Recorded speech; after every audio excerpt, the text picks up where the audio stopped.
abakozi ba Safiro TV ndetse n'umuyobozi wayo n'abakurikira Safiro TV mwese nukuri mbahaye ikaze kandi ndabashimiye kubwo iri jambo tugiye kugezwaho n'Uwiteka warimbwiye kugira ngo turigeze ku bakunzi ba Safiro TV ndetse n'abatuye isi. Ariko twabanza tugasenga kugira ngo umurimo w'Imana uze kugenda neza. Uwiteka Nyiringabo niwe uvuga bikaba, wategeka bigakomera. Uri Imana y'ukuri, uri Imana yo kwizerwa. Datanya guhora ku ngoma, dutangiye umwaka mushya wa 2021. Ndagira ngo Data Nyiringabo nukuri uduha umugisha kandi uha umugisha abakozi ba Safiro TV n'umuyobozi wayo ndetse nyaguhora ku ngoma n'abatuye isi n'abanyarwanda muri rusange. Tugiye kuvuga rero ijambo ryawe waduhaye, nukuri ururimi rwacu urugobotorere kukuvuga. Nukuri tubigusabye twizeye mu izina ry'umwami wacu Yesu, amen. Nkuko dutangiye, abakunzi ba Safiro TV n'abatuye isi mbanje kubifuriza mu mwaka mushya muhire. Nk'abandi umukozi w'Imana umenyerewe kuko ubu ni ubwa kabiri ngarutse kuri Safiro TV. Nagira ngo mbashimire ko mugenda mudukurikirana. Ariko rwose hari ijambo Imana impaye muri iyi minsi, ijambo rivuga ngo abakiranutse bazarokoka ku munsi w'imperuka. Nukuri kandi mbifurije n'umwaka mushya muhire. Nukuri mukomeze mwumve iri jambo ngiye kubagezaho. Muri iyi minsi hari abantu bari gutinya, bagatinya indwara aho kugira ngo batinye Imana bareke ibyaha. Buriya utinya Imana ukareka ibyaha ukareka gukiranirwa, nukuri ndakubwiza ukuri kuzarokoka ku munsi w'imperuka. Ni ngombwa ko muri ibi bihe bibabaje by'ibyorezo turimo, harimo n'icyorezo cya COVID, tugomba kwirinda, tukagira ubwenge tukirinda. Ariko nanone ntugomba guhangarika umutima, ntugomba kwiganyira bitewe nuko ufite umurengezi, kandi umurengezi wawe ninde? Ni Imana yatwe. Nukuri ndabinginze kugira ngo musenge, kugira ngo mugarukire Imana ku munsi w'imperuka. Ntawuzi, ntabwo Imana yigeze ivuga ngo wenda ngo imperuka ngizaba ku itariki 5 cyangwa mu mwaka uyu n'uyu mwaka wa 2025 cyangwa 2021. Oya, nukuri ngo uwo munsi uzaza umeze nk'umutego, niko Bibiliya itubwira. Rero twihangane dusenge. Nukuri abantu ntibakagombye kugira ubwoba ibyo by'imibare 666 cyangwa se ngo Illuminati. Ariko nk'abantu bashobora kuba batabashije kumenya ngo ese Illuminati niki, ese Illuminati yavuye hehe, nagira ngo mbasobanurire kuri bumwe ubushakashatsi nabashije gukora, ariko ari Imana inshoboje.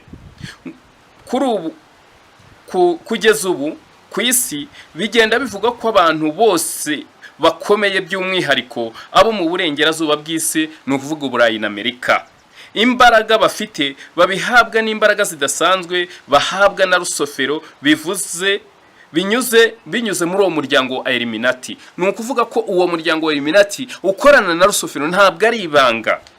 Uko izina Illuminati ryabayeho, tariki ya mbere Gicurasi, ngo Gicurasi ni ukwezi kwa 5 1776, umwarimu muri kaminuza yo mu Budage witwa Adam yafunguye umuryango ukora rwihishwa witwa Illuminati cyangwa abamurikiwe. Nagira ngo nsobanurire abantu ko Illuminati icyo bisobanura ni abamurikiwe. Aho gukora nk'umuryango gakondo, kuko watangiye ushaka gukora nk'umuryango gakondo nk'uko byari bimenyerewe, waje gufata indi sura ya politike, byatumye utangira kwangwa, uza gusenyuka. Nyuma y'imyaka 9, ni ukuvuga 1784, wahindutse umuryango uvuguruye ufite indi sura n'izindi mbaraga, modern Illuminati. Ni ukuvuga ngo Illuminati igezweho. Ni ukuvuga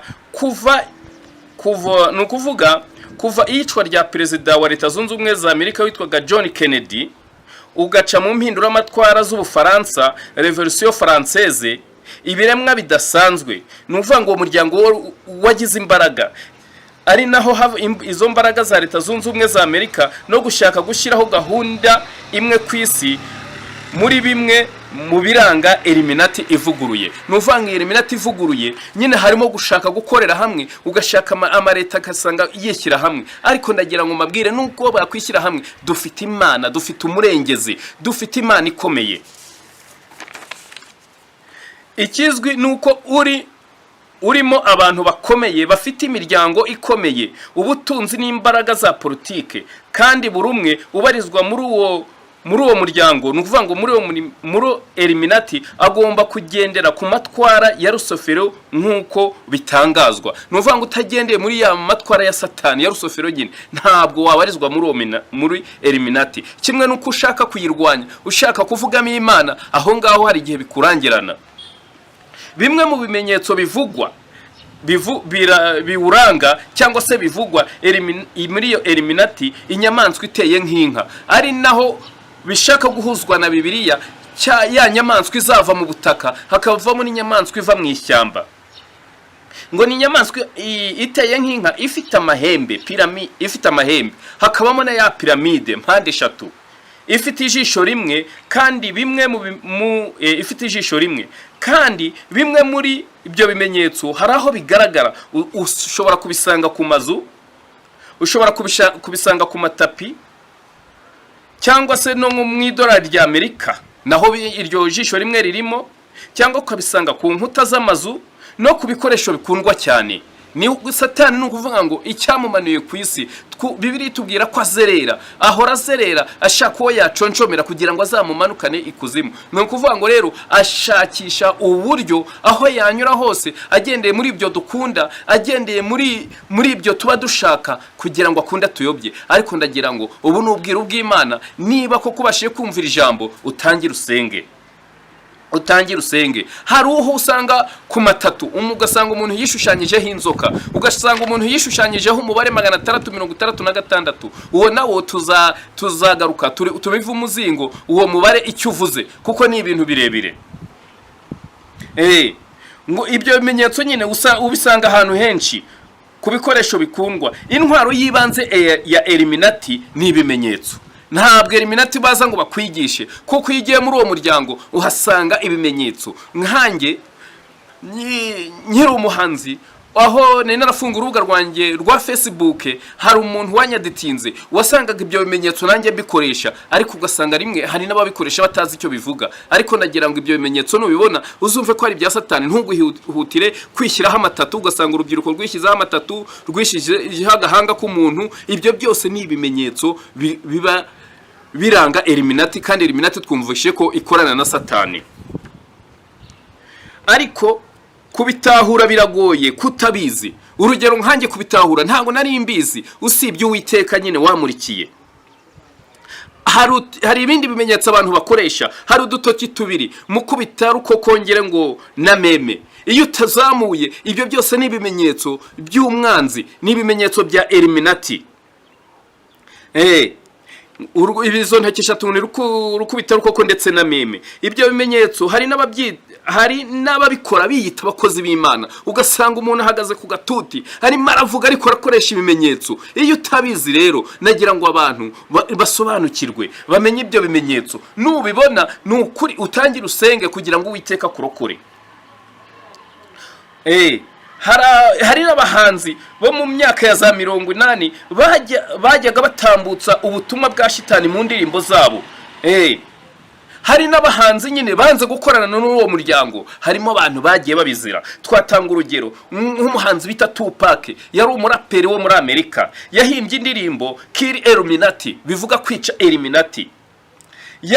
Yaje no kwitirirwa kuri alubumu ye. Hari amagambo yavuze ati, ubwo nari gereza nahuye n'abambwira iby'amafaranga. Iyo iri muri Illuminati bakubwira ko uzabona ubukungu, bakakubwira ko ugomba kubona uburyo bwo kwirinda, uburyo bwo kwigarurira icyizere, ndetse no gushaka abakunzi, ngo ni bya papa ndetse n'ibindi. Urumva ko abantu baje babibwira Tupac. Ariko yaje gupfa nyine, byaje kurangira apfuye mu myaka ikurikiyeho. Ubwo rero nagira ngo mbabwire iby'iyo miryango, ibyo kuba ukajya kubona umuntu harakubwiye ati ngwino tujya ahangaha, uzasanga uri murakorera Satani. Cyangwa se umuntu akakubwira ati hari iby'ubutinganyi. Ibyo byose ni intwaro Satani agenda akoresha. tuvuzeho gatoya ku mubare 666 kuko nagira ngo mumanze musobanukirwe eliminati ivuze iki cyangwa se uwo mubare uvuze iki. Uwo mubare 666 ko ni ibintu birebire ariko turawuvugaho gake.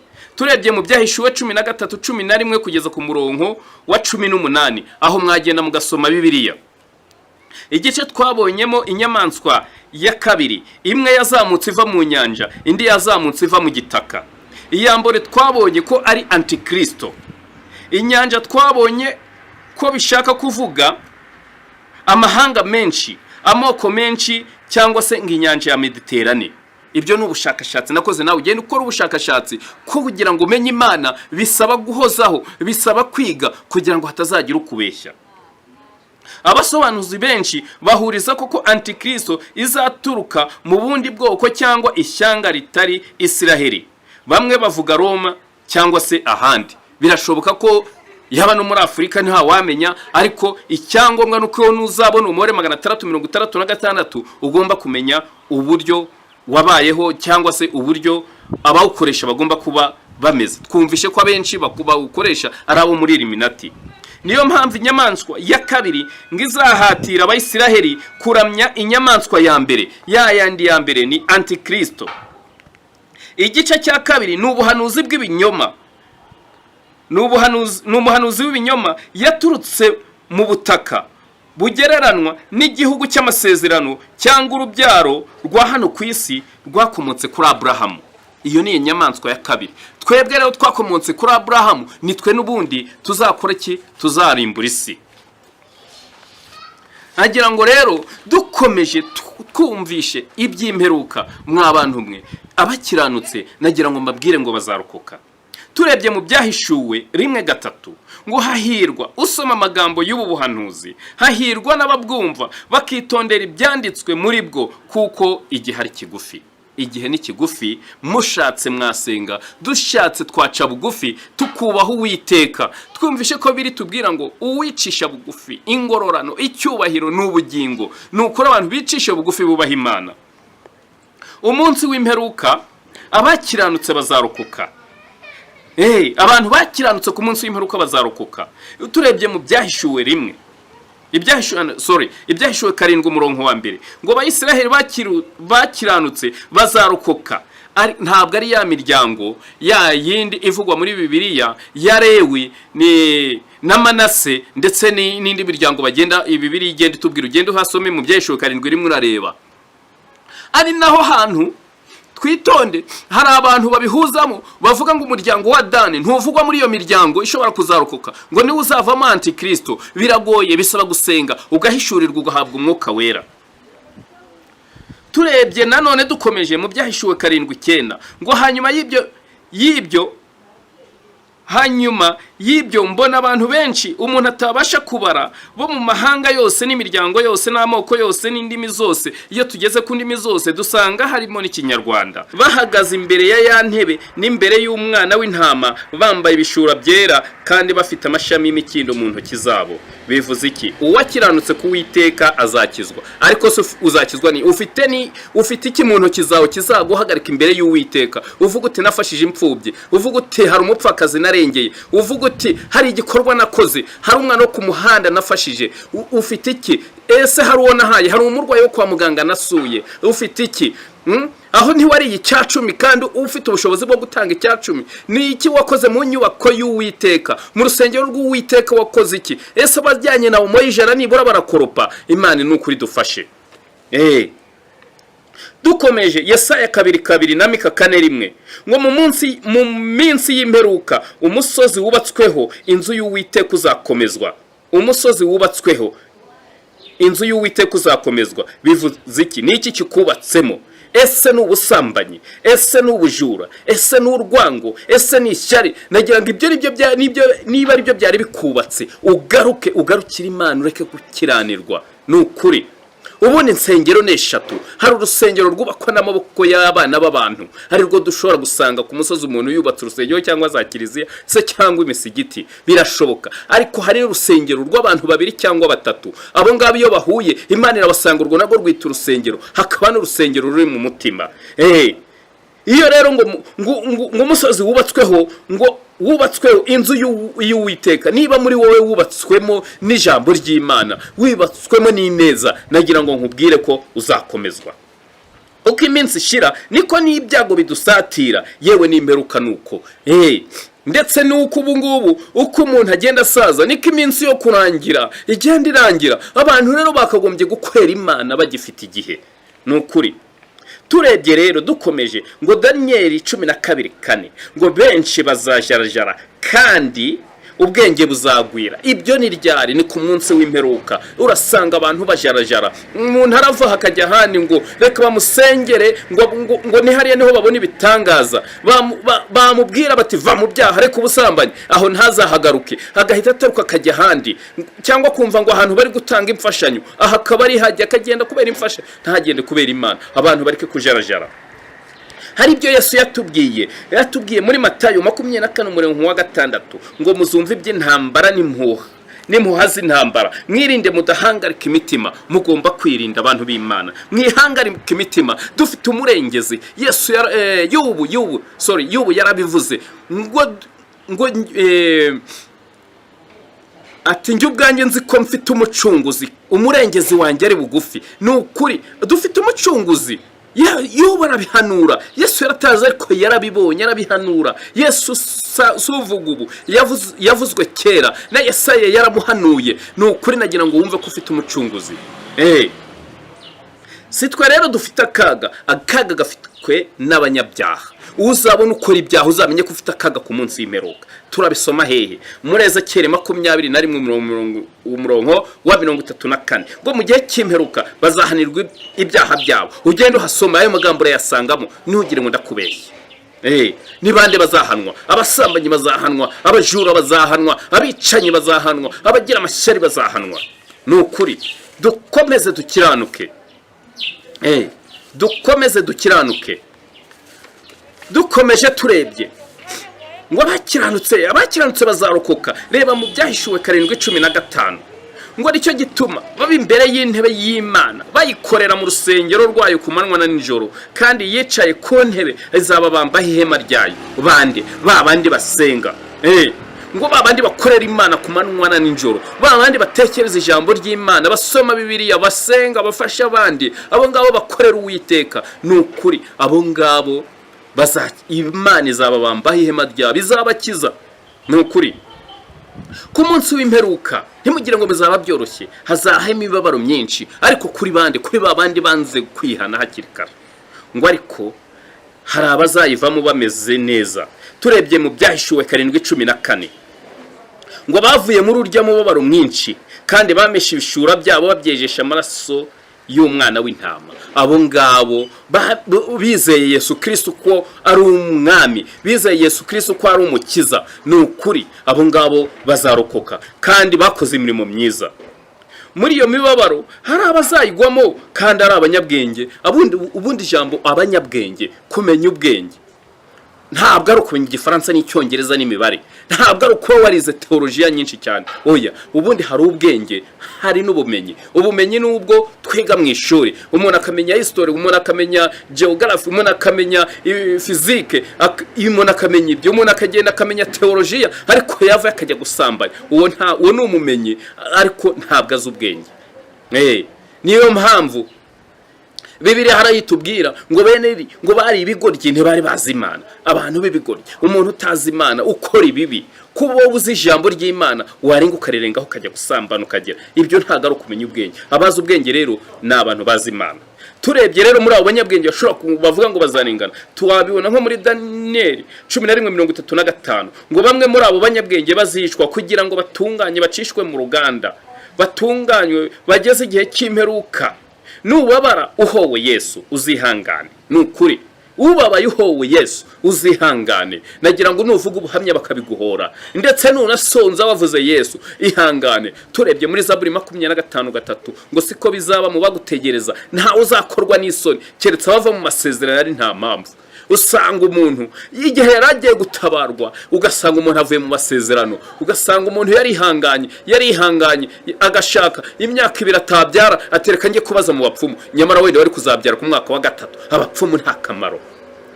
abapfumu nta kamaro. Wowe gira gute? Ihangane. Ni ukuri. Turebye mu Byahishuwe 14:13 ngo numva ijwi rivugira mu ijuru rimbwira riti andika uhereye none ngo hahirwa abapfa bapfira mu mwami wacu. Upfira mu mwami wacu. Ni ukuri aho ngaho ni byiza cyane. Iyo uvuga Yesu, iyo uvuga Imana, ni ukuri ntabwo na rimwe wazigera witakariza icyizere ko Yesu Kristo wacu niwe byiringiro byacu. None abantu batinya ngo ibyo by'imibare twasobanuye, ibyo bya Illuminati. Nagira ngo mbabwire mwe musenga Imana, mu kiranukira Imana, Uwiteka azatubera umurengezi. Turebye mu Byahishuwe 13:18 ngo niho abanyabwenge, niho ubwenge buri, ufite ubwenge abare uwo mubare w'inyamaswa kuko ari umubare w'umuntu. Wa mubare 636 twabyumvishe ni umubare w'umuntu. Abantu nibo bagiye kuzarimbura isi, abantu nibo bagiye kuzatuma isi irimbuka, abantu nibo batuma ibyorezo biba. Ntabwo Imana iradukunda, Imana iradukunda. Nagira ngo abantu bakiranukiye Imana, Uwiteka n'ukuri yatubera umurengezi. Ubwo Sodoma na Gomora abantu basambanaga, abantu batinganaga, abantu bagakora ibyangwa n'Uwiteka, ugasanga umugabo ku mugabo, umugore ku mugore, ngo gutaka kw'abantu, gutaka ngo byazamutse bigera mu matwi y'Uwiteka. Imana iravuga itereka manuke, irazibwira Aburahamu ati inshuti yanjye ariko buriya nubundi nta kizamubuza kuko azavamo sekuruza w'amahanga menshi. Reka mbwira iriya nshuti yanjye uramukiranutse wanjye ati ngiye kuharimbura. Aburahamu abaza Imana ati ariko Uwiteka we, ese harimo abakiranutse 50 wabarimbura ese wakwemera kurimburana abakiranutse n'abanyabyaha? Ati oya, ati ntabwo Uwiteka akora. N'Uwiteka aravuga ati mbonyemo abakiranutse 50 ntabwo naharimbura. Ati 45 baramanuka bagera ku 10. Uwiteka aravuga ati mbonyemo 10 sinabarimbura. Nagira ngo uhagaze ku mudugudu, nagira ngo aho uri ku murenge, aho utuye aho ngaho, ubaye umukiranutsi, Uwiteka yamanuka kurokora abo bantu kubera ubwo bukiranutsi bwawe. Tangira uwo mukiranutsi uhereye none. Ni ukuri. Were kuyobya abandi. Abantu ntibakwiriye ko abantu bagira gute bayobya abandi, ntibikwiriye. Niba hanura ijambo nyine wahawe n'Imana. Niba wigisha, igisha iby'Imana, wikwigisha ibintu wikuriye mu mitima yawe. Oya, biradusaba iki rero kugira tuzarokoke? Kwirinda no gusenga cyane. Turebye rero Luka 21:36 ngo ariko mwirinde imitima yanyu yere kuremererwa n'imvutu no gusinda n'amaganya y'iyisi. Uwo munsi ukazabatungura kuko uzatungura abantu bari mu isi yose umeze nk'umutego. Iki uwo munsi ngo uzatungura abantu bari mu isi no mu Rwanda nuko ngo umeze nk'umutego. Abantu bararya bagahaga, umuntu ukagenda akarya agahaga, akumva ko mugenzi we atakeneye kurya, akumva ko uwo mwana wo ku muhanda, umuntu akarya ibiryo akagenda akamena ibyo asigaje, akamena akambara imyenda akawambara rimwe, ntiyibuka ko hari n'umuntu ufite umwenda wacitse uhora mu ipana rimwe. Nagira ngo bagenzi banjye dufashanye kugira ngo tuzagire gute tuzarokoke, kandi mwere mwirinde ayo maganya. Uriya maganya aterwa n'umwanzi. Wivuga ngo nzambara iki, ese nzarya iki? Ariko nagira ngo nkubwire ngo Imana igaburira inyoni ntabwo izananirwa kukugaburira. Ni ukuri. Uwiteka abane nawe. Uwiteka ni ukuri abane namwe kandi atugire neza, dukomeze tuba maso, ejo tutazatungurwa n'uwo munsi. Nuko rero mujye muba maso, musenge iminsi yose kugira ngo mubone kurokoka ibyo byose byenda kubabaho no guhagarara imbere y'umwana w'umuntu, wa muntu uzarimbura isi. Bya bimenyetso twasomye twumvisha icyo bisobanura za Illuminati na 636, ibyo byose nzagaruka ariko nsobanure 636 icyo bivuga, uko bikora. Ni ukuri dusenge tumenye uko duhagarara imbere y'umwana w'umuntu. Ugomba kugira umuntu ngo umusimbuze Imana yawe. Oya, hari abantu muri iki gihe usanga biringira abantu, ugasanga biringira abantu ho kugira ngo biringire Imana, kandi Imana ari izabarokora ku munsi w'imperuka. Ugasanga umuntu agiye kureba umuhanuzi, aravuze ati uyu umuntu wankiza, nta wundi muntu wankiza usibye uriya muhanuzi. Ninde wakubwiye ko umuntu ari gukiza kwakiza Imana? Turebye Yeremiya 17:5 ngo havumwe umuntu wiringira undi muntu akimura Imana mu mutima we, akimukamo nyine mu uwo muntu havumwe umuntu wiringira. Ndagira ngo nkubwire, iringira umuntu utangira usenga uhereye nonaha, Imana nawe yakumva. Kuri umuntu arakubwira ati ndabona iwawe barahashize ibirozi, none ibi birozi kugira ngo uzabikuremo uzamanza uhereza abahanuzi 100,000 kugira ngo baze bagukuriremo ibyo birozi. Ninde wakubwiye ko Imana irya ruswa? Imana yacu ntigira irya ruswa. Tangira usenge, wambaza Uwiteka, nawe ibyo birozi ubyibonere. Nukuri ntabwo Bibiliya iravuga ngo ntitugapinga ibihanurwa kandi tukazimya umwuka w'Imana. Nibyo ntuzapinga abahanuzi, ariko nanone abo bakubwira ngo kugira ngo umanze ukire nukumanza gutanga amafaranga, ibyo ntabwo ari byo. Ibyo ntabwo ari byo. Imana yacu ni Imana y'inyembabazi, Imana yacu ni Imana igira neza. Nukuri ndabinginze kugira ngo mwese muhaguruke musenge, dusenge Imana. Kandi niba utarakira umwami n'umukiza uhereye none, kugira ngo uzarokoka ku munsi w'imperuka, haguruka usanga umukozi w'Imana ukwegereye, usanga umupasiteri ukwegereye, usanga uwo muvugabutumwa ukwegereye. Nukura kwatuze wakira Yesu Kristo nk'umwami n'umukiza, kugira ngo ejo utazabona abandi bagenda bazamurwa mu ijuru, we warasigaye ukavuga ngo ntiwumvishije ubutumwa, ukavuga ngo ntiwumvishije ijambo ry'Imana. Uhereye none dufite Imana ikiza, dufite Imana ikiza yatanze umwana wayo. Yohana 3:15 ngo byatumye itanga umwana wayo w'ikinege kugira ngo umwizera wese atarimbuka ahubwo ahabwe ubugingo buhoraho. Kugira ngo tubane ubugingo buhoraho nuko twakira Yesu Kristo nk'umwami n'umukiza. Nukuri ndabinginze uyu mwaka wa 2021 utubera umwaka mushya, ubundi ijambo umwaka mushya, nuko natwe tugomba kuba bashya mu mitima yacu. Nukuri rero ndabinginze kugira ngo tube bashya. Reka turangize dusenga, ariko mbagiyemo ideni yuko nzagaruka nje gusobanura 666 tukabiva imuzingo, ndetse nkabereka n'ibimenyetso biboneka muri Bibiliya iby'Imana yatubwiye. Kurikira, ukomeze ukurikire Safiro TV kugira ngo uzongere uduheshe umugisha, twongere tugaruke. Reka tusoze dusenga. Uwiteka kandi aduhana umugisha. Urakoze Data, urakoze nyaguhora ku ngoma, mwami wo kwizerwa, urakoze kubw'ijambo ryawe wari waduhaye. Nubwo Satani abashaka kugira ngo aduce intege, ariko dufite umurengezi, dufite Imana yacu, kandi Imana yacu ifite imbaraga zimira izindi. Data nyir'ingabo dushoboze, kandi ukomeze utwagure, wagura abakozi ba Safiro TV. Nyagasani ugenderera abanyarwanda, uri mudakijijwe yongera akizwe. Nukuri Nyagasani kugira ngo agire ubugingo buhoraho. Mwami turakwiringiye, wumve gusenga kwacu, wumve kwinginga kwacu. Uyu mwaka rero wa 2021, Data nyir'ingabo ni wowe umenya, twebwe hari ibyo tuba tutazi. Ushobora kutubera umwaka mwiza Nyagasani. Nukuri nagira ngo uyu mwaka uzatubere mwiza Data nyir'ingabo. Ibi byorezo bigenda biba Nyagasani, ni wowe uzi uko cyaje, nawe uzi uko bizagenda. Nukuri Data turakwinginze ngo tubere umurengezi aho tudashoboye Data nyir'ingabo, kuko twabantu ntidushoboye. Nyagasani utubere igitare kidukingira, utubere ubwihisho. Satani yari kuzana imyambi ngo atujombe, asange turi mu mababa yawe.